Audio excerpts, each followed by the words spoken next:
Baş için. Ne almıştın mesela?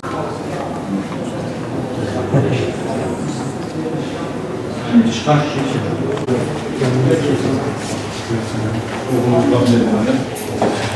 Bir şey varsa müdür bey de buradaydı. Biz bir telefon kadar yakınız. Teşekkür ederim.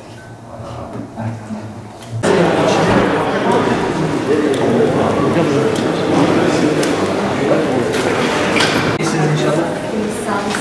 Teşekkür ederim. Dur, hoş geldin. Teşekkür inşallah.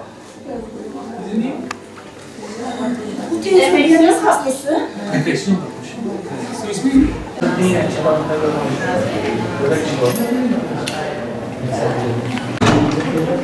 Evet. Hoca değil mi? Erkekten hasta mı var ya? Hoca baş inşallah. Hoca baş inşallah. Hoca baş. Erkekler arasında bir şey satılıyor inşallah.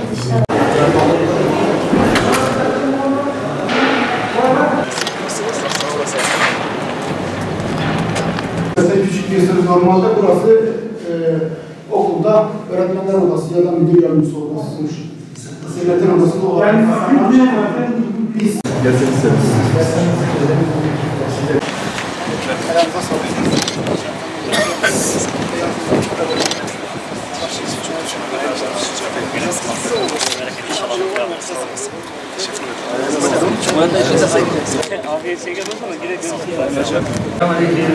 Nasılsınız? İyisiniz?